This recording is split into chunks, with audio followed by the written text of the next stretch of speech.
శివమహాపురాణంలో Rudra సంహితను సతీకాండను 11th chapter. ఇక్కడ ఆ జగదంబికని బ్రహ్మ స్తుతి చేయటం, ఆ స్తుతికి ప్రసన్నురాలై ఆ బ్రహ్మకు వరాలు ప్రసాదించటం గురించి చెప్పబడింది. నారద ఉవాచ బ్రహ్మంతాత మహాప్రాజ్ఞ వదను వదతాం స్మర గతే విష్ణు కిమభవత్ కార్షిత్ కిం విధి భవాన్. ఏదైతే ఏం చెయ్యాలో తోచని పరిస్థితిలో ఉన్న బ్రహ్మ మళ్ళీ ఆ పరమేశ్వరుడైన విష్ణుని ఆశ్రయించటం, ఆయన మళ్ళీ ఆ భగవతత్వాన్ని యథార్థంగా ఆయనకి చెప్పి అజ్ఞానాన్ని అహంకారాన్ని తొలగించుకుని ఆ పరమేశ్వరుని ఆశ్రయించమనేందుకు, పరమేశ్వరుడు స్త్రీమూర్తిని స్వీకరించాలి అంటే ఆ పరమేశ్వరియే దిగి రావాలి, ఆవిడ కూడా అవతరించాలి. అందుకుని ఆవిడ్ని ప్రసన్నురాలు చేసుకుంటే ఈ కార్యం సులభమైపోతుంది అని చెప్పాడు. అయితే ఇక్కడ నారదుడు మళ్ళీ బ్రహ్మను అడుగుతున్నాడు. బ్రహ్మ, ఓ మహాప్రాజ్ఞ, మీ ద్వారా అలాగే ఎప్పుడైతే విష్ణువు చెప్పాల్సినంత ఆ తత్వం అంతా కూడా మీకు చెప్పిన తర్వాత అంతర్ధానం అయిపోయారన్నారు కదా, దాని తర్వాత ఏం జరిగింది, మీరు ఏం చేశారు? అలాగే ఇక్కడ నాకు అవన్నీ కూడా మీ ద్వారా వినాలనుంది. పైగా ఇక్కడ చెప్పేవాళ్ళకు కూడా శ్రేష్టమైన వారు మీరు, అందుకుని మీ నుంచి అవి నాకు తెలుసుకోవాలన్నది, అందుకుని దయచేసి నాకు చెప్పరా అని అడుగుతాను. బ్రహ్మో ఉవాచ విప్రనందనవర్యా త్వం సావధానతయా శృణు విష్ణోః గతే భగవతి యదకాశమహం ఖలు. బ్రహ్మ మళ్ళీ నారదుడికి ఇలా చెప్తున్నాడు. ఓ శ్రేష్ఠుడా, పైగా విప్రనందన, విప్రుడికి ఎప్పుడు ఆనందాన్ని ఇచ్చేవాడు. ఎందుకంటే ఎక్కడెక్కడ చూసినా, ఏ పురాణ ఇతిహాస గాథల్లో చూసినా సరే, ఎవరైనా ఎటువంటి సందిగ్ధంలో ఉన్నా, లేకపోతే ఏం చెయ్యాలో తోచని పరిస్థితుల్లో ఉన్నా, పరమాత్మ యొక్క కార్యాన్ని చేయటానికి, ఆ భక్తుల్ని ఉద్ధరించడానికి ఆ సమయానికి అక్కడికి వెళ్ళి వాళ్ళకి ఒక మంచి ఉపాయాన్ని ఇచ్చి అక్కడి నుంచి మళ్ళీ వెళ్ళిపోతూ ఉంటాడు. అందుకే విప్రుడికి ఆనందం ఇచ్చేవాడివి, పైగా శ్రేష్టమైన వాడివి. ఆ పరమాత్మ విష్ణువు అక్కడి నుంచి వెళ్ళిపోయిన తర్వాత పైగా ఈ పరమాత్మ కూడా ఎటువంటి వాడు, ఆనందాన్ని ఇస్తాడు. అందుకే సచ్చిత్ ఆనంద స్వరూపం అని పరమాత్మను మనం అంటూ ఉంటాం. అన్నీ మంగళకరంగా ఉన్న ఆ పరమాత్మ ఎల్లవేళలా అందరికీ కరుణ అన్నది, మళ్ళీ కృప అన్నది ప్రసరింపచేస్తూనే ఉన్నాడు పరమాత్మ. కాకపోతే దగ్గరే ఉన్నది కనిపించకుండా అజ్ఞానంలో మాయామోహానికి లోబడి కారణంగా మనం దాన్ని గుర్తించలేని స్థితిలో ఉంటాం. కానీ త్రికరణ శుద్ధిగా ఎప్పుడైతే ఆశ్రయిస్తావో ఆ స్పష్టత నీకు వస్తుంది, క్రమేణా ప్రక్షాళన జరుగుతుంది. అందుకే ఆ పరమాత్మ కూడా శ్రేష్ఠుడిని విప్రులకి ఎప్పుడు ఆనందాన్ని ఇస్తున్నాడు. అంటే విప్రులు కాని వాళ్ళకైనా సరే, దుర్గుణాలతో ఉన్న వాళ్ళకైనా అన్నీ అవే ఇస్తున్నాడు, అందరి మీద ఒకేలాగా ప్రసరింపచేస్తున్నాడు. కానీ దాన్ని దుర్వినియోగం చేసుకున్న వాళ్ళు కొంతమంది, ఈ శ్రేష్ఠులు అన్న వాళ్ళు సద్వినియోగం చేసుకుంటూ ఉన్నారు. అందుకు నా కృప అన్నది వాళ్ళకి అక్కడ ప్రతిఫలాల రూపంలో కనిపిస్తూ ఉన్నది. విష్ణు అక్కడి నుంచి అంతర్ధానం అయిపోయిన తర్వాత పైగా నేనేం చేయాలో అన్నది నాకు కార్యం అన్నది ఆయన ద్వారా తెలుసుకున్న తర్వాత నేను చాలా జాగ్రత్తగా, అందుకే అది నేను చెప్తున్నాను, సావధానంగా ఉండు నేనేం చేశాను అన్నది. విద్యా విద్యాత్మికాం శుద్ధ పరబ్రహ్మ స్వరూపిణి స్తోమి దేవి జగద్ధాత్రీం దుర్గా శంభుర్ప్రియాం సదా. నేను ఆ విద్య అవిద్యా స్వరూపమైన, విద్య అవిద్య అంటే తెలుసుకోదగినది, అలాగే నిగూఢంగా ఉన్నదన్న పరమ సత్యాన్ని తెలుసుకోవటం. అవిద్య అంటే నానాత్వము, అజ్ఞాన కారణంగా భేదభావంతో చూడటం. ఇదే మనకి లలితా సహస్రనామం అంటే ఎక్కడ చూసినా సరే ఆ పరమాత్మ తత్వాన్ని చక్కగా ఎన్నో రకాలుగా మనకి సులభంగా అందుబాటులోకి పెట్టారు. కాకపోతే దాని అర్థాన్ని తెలుసుకోకుండా ఏదో మంత్రం చదివేసాం, ఇది చదివేసాం, అది చదివేసాం అనుకుంటున్నాం. దాని లోతుల్లోకి వెళ్తే ఎక్కడ చెప్పినా ఉన్నదొక్కటే పరమాత్మ. ఆ పరమాత్మ తత్వం గురించి ఎక్కడైనా చెప్పబడింది. అందుకే లలితా సహస్రనామంలో కూడా వ్యాపిని వివిధాకార విద్యా అవిద్యా స్వరూపిణి అంటే వివిధమైన ఆకారాల్లో వ్యాపించి ఉన్న ఆ పరమాత్మయే. మళ్ళీ విద్యా విద్య అంటే ఏంటి, ఉన్నది పూర్ణత్వమే, కాకపోతే అవిద్య కారణంగా ఏమనిపిస్తుంది అంటే భేదం కనిపిస్తుంది. ఇది వేరు అది వేరు, ఇది స్వభావం వేరు అదే స్వభావం వేరు అన్నట్టుగా, ఆకారానికి నామానికి రూపానికి అన్నట్టుగానే ఆగిపోతున్నావు. అసలైనది అంతరంగికంగా ఉన్న ఆత్మ దగ్గరికి నువ్వు వెళ్ళలేకపోతున్నావు, నీకున్న అజ్ఞాన కారణంగా. అందుకు దాని యథార్థ తత్వాన్ని నువ్వు తెలుసుకోలేకపోతున్నావు. కానీ ఆ విద్యకి కూడా మళ్ళీ కారణం అంటే నిజంగా ఆశ్రయించాల్సిన విధంగా నువ్వు ఆశ్రయించినప్పుడు ఏమవుతుంది అంటే ఆ విద్య నీకు ఇస్తూ ఏమంటే జ్ఞానం ఉంటే అజ్ఞానం లేదని అర్థం. ఈ అజ్ఞానం అన్నది మూలాల నుంచి తొలగించి శుద్ధత్వం ఇస్తుంది. ఆ జ్ఞాన బీజం వికసన జరుగుతూ ఉంటుంది. ఈ జగత్తంతా ఉన్నది ఆ పరమాత్మ ఏకత్వము, జ్ఞానము. ఈ భేదాలు విడివడిపోతాయి. అందుకే విద్య అవిద్యా స్వరూపమైన శుద్ధ పరబ్రహ్మ స్వరూపము పూర్ణత్వంతోనే ఉన్నాడు పరమాత్మ. ఇక్కడ ఆ శక్తి అన్నది ఎలా అయితే ఇంతకు ముందు చెప్పినట్టుగా విష్ణువుని తీసుకుంటే లక్ష్మీ స్వరూపంలో ఉన్నది. అంటే ఎక్కడెక్కడ అవతారాలు వచ్చినాయో అక్కడక్కడ శక్తి స్వరూపంగా అమ్మవారు ఉంటూనే ఉంటుంది. విడతీయనట్టుగా ఇద్దరు ఉంటూనే ఉన్నారు. వీళ్ళిద్దరి యొక్క ఆ పూర్ణత్వమే మళ్ళీ అన్ని వ్యాపింపజేయటానికి అన్నిటికీ ఆధారమై అన్నిటికీ మూలమై ఉన్నది. అందుకే పరబ్రహ్మ స్వరూపిణి అయిన ఈ జగదంబిక జగత్తునే ధరించి ఉన్నావు, పైగా సకల శుభాలు ఇస్తున్న దానివి అంటే శంభుప్రియ. ఆ శంభుడు అంటే అంత ప్రియంగా ఉంటా, శంభుడికి నువ్వంటే అంత ప్రియం. అందుకే ప్రాణవల్లభ అంటే ఇక్కడ లక్ష్మీ వల్లభ అని విష్ణువుని అంటారు, ఇక్కడ మళ్ళీ పార్వతీ వల్లభ. అందుకే దేవి నువ్వు అని ఆ దుర్గని స్తుతి చేశాను నేను. దుర్గతుల్ని తొలగిస్తుంది. సర్వత్రా వ్యాపిని నిత్యాం నిరాలంభ నిరాకులాం త్రిదేవ జననిం వందే స్థూల స్థూలామరూపిణిం. సర్వత్రా వ్యాపించి ఉన్నావంటే ఇక్కడ ఉన్నావు అక్కడ లేదనడానికి వీల్లేగా. సర్వము ఎలా అయితే మళ్ళీ మనకి భగవద్గీతలో చెప్పినట్టుగా సమభావంగానే ఉన్నాడు. అన్నిటిలోనూ అంతరంగికంగా బాహ్యంగా కూడా సమానంగానే ఉన్నాడు. ఎక్కువ తక్కువ అన్నది లేదు. వ్యాపించి ఉన్నావు సర్వత్రా, పైగా ఎప్పుడున్నావు అంటే నిత్యము ఉంటుంది నువ్వే. పైగా అన్నిటికీ ఆశ్రమైన నువ్వు నిరాశ్రయగా ఉన్నావు అంటే నీకేది ఆశ్రయం లేదు. అలాగే నిరాకుల, అలాగే త్రిదేవిలు ఎలా అయితే త్రిమూర్తులు ఆ పరమాత్మ నుంచి ఉద్భవించి ఆ పరమాత్మే త్రిమూర్త రూపంలో ఎలా అయితే ఇక్కడ సృష్టి స్థితి లయకి కారణమయ్యాడో త్రిశక్తి రూపంలో ఉన్నది కూడా ఆ జగదంబికాయే. ఆ త్రిశక్తుల్ని ఉత్పత్తి చేసిన దానివి నువ్వు. స్థూల అస్థూల రూపంలో కూడా ధరించి ఉన్నది నువ్వే. సూక్ష్మ రూపము తానే, స్థూల రూపము తానే. అవ్యక్తం నుంచి వ్యక్తమవుతున్నట్టుగా ఉన్న సర్వానికి మూలమైన ఆ పరమాత్మ పరాశక్తి. అందుకే నిరాకారంగా ఉన్నావు. ఆకారానికి నామానికి పరిమితి కాదు పరమాత్మ. కానీ భక్తుని ఉద్ధరించడానికి ఆయా క్షణంలో అవతారాల్లో వచ్చి కొన్ని లీలలు చేస్తారు పరమాత్మ. కాకపోతే దానికి పరిమితి కాదు, కొలమానం లేనిదే ఆ పరమాత్మ తత్వం. అమ్మవారని పిలుచుకున్నా అయ్యవారని పిలుచుకున్నా ఉన్నది ఆ పరమాత్మయే, శక్తితో యుక్తంగా ఎప్పుడూ ఉంటున్నవాడు. అటువంటి నీకు నేను నమస్కరిస్తున్నాను అని. త్వంచితిః పరమానంద పరమాత్మ స్వరూపిణి ప్రసన్న భవ దేవేశి మత్కార్య కురుతే నమః. చిత్త స్వరూపంలో ఉన్నది కూడా నువ్వే. పరమ ఆనంద స్వరూపినివి. పరమాత్మ స్వరూపమే నువ్వు. అంటే ఇక్కడ పరమాత్మకి ఈవిడ మీద ప్రియం, ఈవిడికి పరమాత్మ మీద ప్రియం. ఎప్పుడూ కూడా నీడలాగా ఒడిదుడుకుల్లో ఎలా అయితే సహధర్మచారిణి అని మనం లౌకికంగా మాట్లాడుతూ ఉంటామో, ప్రతి కార్యాల్లో కూడా ఇద్దరూ సమపాళల్లోనే ఉంటారు, ఏకీభావ స్థితిలోనే ఉంటారు. అందుకే ఆ దేవేశి నా పట్ల నువ్వు ప్రసన్నురాలు అయితే నా ఈ కార్యాన్ని చెయ్యి తల్లి, నేను నిన్నే ఆశ్రయించి ఉన్నాను అని.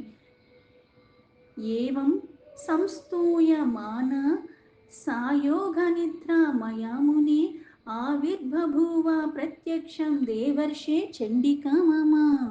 ఓ ముని, ఓ దేవర్షి, నా ద్వారా ఈ ప్రకంగా స్తుతింపబడిన తర్వాత యోగ నిద్రలో ఉన్న భగవతి అయిన చండిక, ఇంతకుముందు దుర్గా అన్నారు, ఇంతకుముందు అలాగే జగదీశ్వరి ఎలా అని పిలిచిన, భువనేశ్వరి అని పిలిచిన, పరమేశ్వరి అని పిలిచిన, అన్నికి కారణమైనది, అన్నిటిలోనూ ఉన్నది ఏ నామానన్నా ఉచ్చరించు అక్షరమే పరబ్రహ్మ.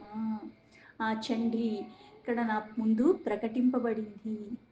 स्निग्धदाचलाधुतिश्चारुरूपा दिव्यचतुर्भुजा సింహస్థ వరహస్థ చ ముక్తామణి కచోత్కట.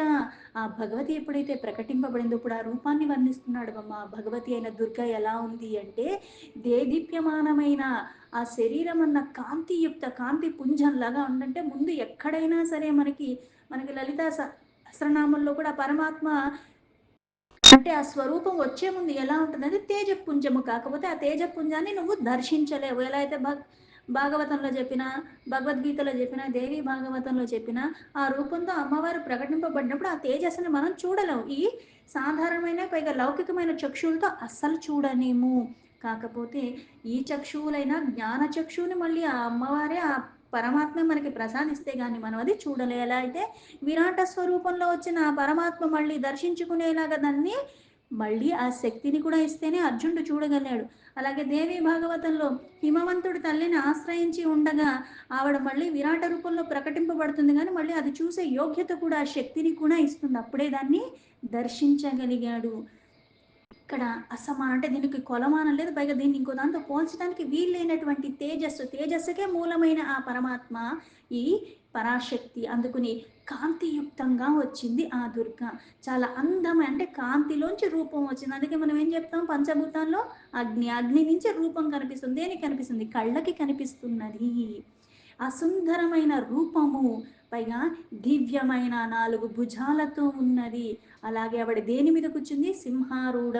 ఆ సింహ పైన ఆసీనులై ఉన్నది. ఇక్కడ సింహం మీద ఉన్నది అంటే అర్థం ఏమొస్తుంది? లయకర్త స్వరూపము అయినా సరే, సృష్టికర్త స్వరూపమైనా సరే, లేకపోతే పోషణకర్త స్వరూపమైనా సరే, శోభాయమానంగా ఉన్న ఆ పరమాత్మ, ఈ పరమేశ్వరి అంటే అన్నిటినీ తన ఆధీనంలో పెట్టుకుని అన్నిటికీ రక్షణగా ఉన్నది. ఇక్కడ ఈవిడ మీద కూర్చుంటే అధికారం కలిగి ఉన్నది. అందుకే మనకి లలితలో కూడా వస్తుంది, శ్రీమత్ సింహాసనేశ్వరి. అంటే సింహాసనాన్ని ఆసనంగా కలిగి ఉన్నది, పైగా ఈశ్వరి. దేనికి ఈశ్వరి? సకలానికి ఈశ్వరి. అక్కడ ఉండి అంటే ఎవరినైనా సరే అదుపులో పెడుతుంది. పైగా ఎక్కడున్నది? అందరి యొక్క హృదయంలో తిష్ట వేసుకుని ఉండి పాలిస్తున్నది. చైతన్య స్వరూపం. అందుకే చిచ్చక్తి. ఇంతకుముందు అదే చెప్పారు, చిచ్చక్తి. చైతన్యం అన్న రూపంలో సకల జీవుల్లో ఉన్నది కాబట్టి వాళ్ళు మనం జీవించి ఉన్నాం. అందుకే ఇక్కడ అన్నిటి మీద ఉన్నదంటే ఇప్పుడు ప్రతి ఒక్క దాంట్లో హృదయంలో ఉండి అక్కడ ఆవిడ అందరినీ పాలిస్తూ ఉన్నది. అలాగే చేతుల్లో ఏమున్నాయి? వరముద్ర ధరించింది. అభయముద్రలు, వరముద్రలు ధరించి ఉన్నది. అలాగే ఇక్కడ ఆవిడ కేశాల్లో కూడా ఈ ముత్యాలు, ఇవన్నీ కూడా మణులన్నీ కూడా అంటే ఏంటి? గ్రహాల రూపంలో ఉన్నది తానే, అన్నిటిలో ఉన్నది తానే. ఆ శరీరం అన్నది వర్ణించేది ఎలా? సకలము అక్కడే ఉన్నాయి. ఇప్పుడు విరాట రూపంలో ఎలా అయితే సర్వము అక్కడే, అందులోనే సృష్టి జరుగుతుంది, అందులోనే పోషణ జరుగుతుంది, అందులోనే మళ్ళీ కాలానుగుణంగా లయం జరుగుతాం, అంతా కూడా ఎలా కనిపించిందో ఇలాగా ఆ పూర్ణ రూపాన్ని దర్శించాడు బ్రహ్మ. శారదింద్వాననా శుభ్రచంద్ర బాలా త్రిలోచన సర్వావయ వరమ్యా చ కమలాంగగ్రీన కద్దుతి. అలాగే అక్కడ ఇంత శోభాయమంగా మాలలు మనులు అన్ని గ్రహించి ఉన్నది. చాలా శోభాయమానంగా ఉన్నది. ఆ ముఖం అన్నది ఎలా ఉంది అంటే శరత్కాలంలో ఎలా అయితే అంటే పౌర్ణమి ప్రతి మాసంలో వస్తుంది, కానీ ఒక్కొక్క కాలంలో అది ఇంకా చాలా అందంగా అనిపిస్తుంది. శరత్కాలంలో పౌర్ణిమతో సమానమైన లాగా ఉన్నది ఆ ముఖము. అలాగే ఆవిడ మస్తకం మీద శోభాయమానంగా ఆ రేఖాచంద్రుడు ధరించి ఉన్నది. అలాగే త్రినేత్రధరి. ఎందుకు? ఆయన యొక్క భార్య, పైగా పరాశక్తి పరమేశ్వరుడులో సగభాగమైన ఉన్నది.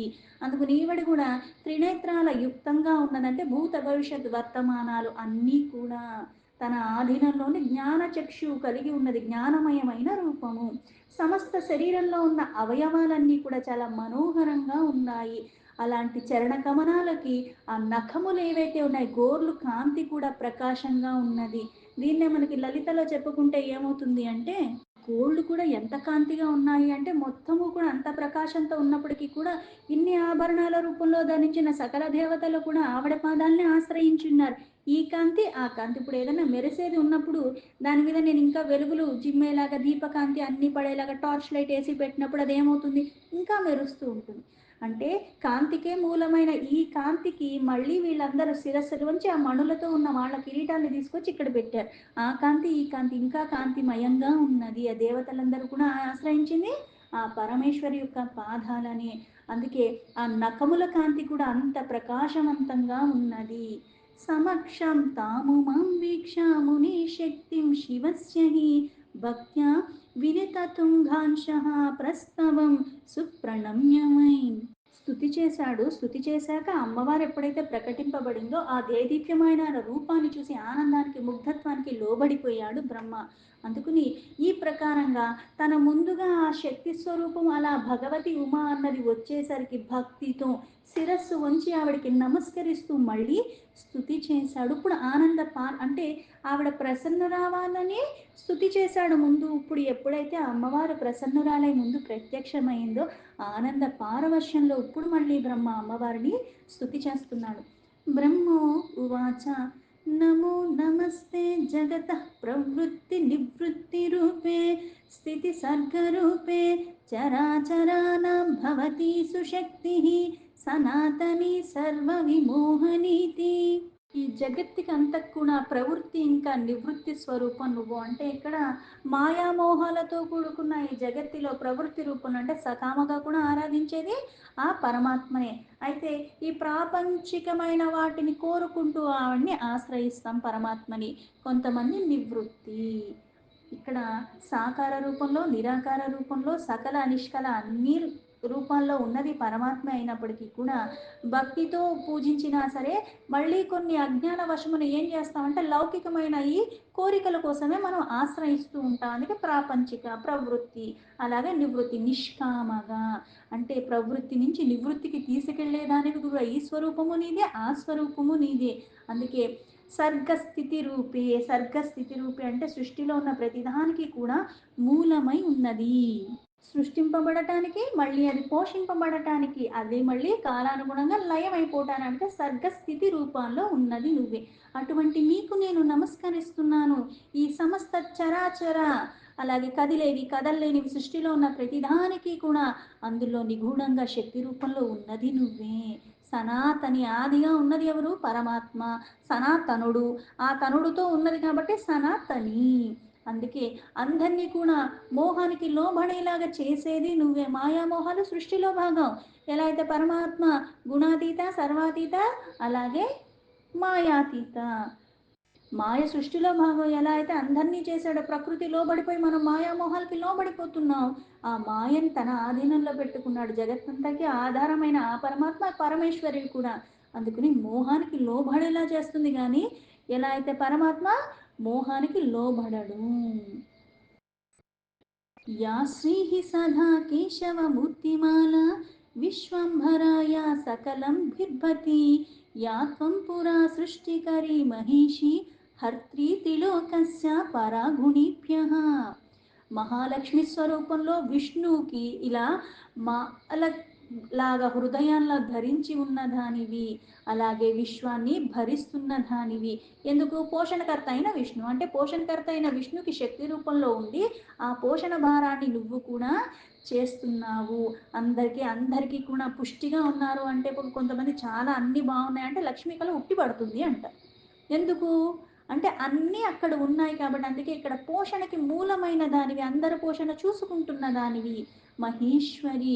ఆ మహేశ్వరి రూపంలో ఉన్నావు. అందుకే పూర్వమే ముల్లోకాల్ని సృజించి చేసిన దానికి నువ్వు, ఆ సంహారం చేసేది నువ్వంటే సృష్టి చేయటానికి ఎలా అయితే బ్రహ్మ రూపంలో పరమాత్మ ఉన్నాడు, సరస్వతి రూపంలో ఆ పరాశక్తి ఉంది, అలాగే పోషణకర్త రూపంలో విష్ణు రూపంలో తానే ఉన్నాడు, అక్కడ లక్ష్మీ స్వరూపంలో తానే ఉన్నది, అలాగే లయకర్త రూపంలో రుద్ర రూపంలో తనే ఉన్నాడు, అక్కడ మళ్ళీ సతీ రూపంలో ఉన్నది కూడా ఆవిడే. అందుకే మళ్ళీ ఆ పూర్ణమైన అవతారాలు ఎప్పుడూ పూర్ణంగానే ఉంటూ ఉన్నావు. అందరినీ సంహరించేది నువ్వు, అందరినీ మళ్ళీ పోషించేది నువ్వే. అలాగే ఆ గుణాలతో ఎప్పుడూ కూడా పరంగానే ఉన్నావు. ఎందుకు? పరమాత్మ గుణాతీత. కానీ సృష్టిలో సృష్టించబడిన ప్రతిదీ ప్రకృతికి అనుగుణంగా ఏమవుతుంది? గుణమయంగానే ఉంటుంది. సాత్విక గుణము, రజో గుణము, లేకపోతే తమో గుణం, ఏదో ఒక గుణానికి లోబడిపోయి ఒక క్రతువు చేస్తూ ఉంటాం. కాకపోతే ఈ ప్రవృత్తి మార్గం నుంచి నివృత్తికి వెళ్ళినప్పుడు, సకామ నుంచి నిష్కామకి వెళ్ళినప్పుడు క్రమేణా శుద్ధత్వం వచ్చిన కారణం అన్నది మనకి మూలాల నుంచి తొలగిపోయిన కారణంగా, జ్ఞాన వికసన బీజం అన్నది మనకి నాటుకున్న కారణంగా ఏమవుతుంది? క్రమేణా మనం ఏం చేస్తాము? గుణాతీతంగా ఉన్న పరమాత్మని నేను కూడా గుణాతీత స్థితిలో, అంటే సాత్విక గుణాన్ని మళ్ళీ దాని అతీతంగా ఉండి ఆ పరమాత్మని ఆశ్రయించటానికి నేను రజోగుణాన్ని తమో గుణాన్ని అణుస్తూ ఉంటాను. దేనికి లోబడకుండా, దేని ప్రభావం నా మీద పడకుండా నేను ఉండేలాగా, ఆ స్థితిలో ఉండేలాగా ఉంటాను. అందుకే ఇక్కడ సంహారం నువ్వే, అన్నిటికీ కారణం. సర్వత గుణమయంగా సృష్టిలో అన్నీ సృష్టింపబడుతున్నాయి అంటే చైతన్య శక్తి అందులో ఉంది. దానికి కారణం ఆ పరమాత్మే. ఈ పరమేశ్వరి కూడా శక్తియుక్తంగానే ఉన్నాడు ఆ పరమాత్మ. దీంతో శివ మహాపురాణంలో రుద్ర సంహితలో సతీకాండలో 11 చాప్టర్లో 11 శ్లోక సంపూర్ణం.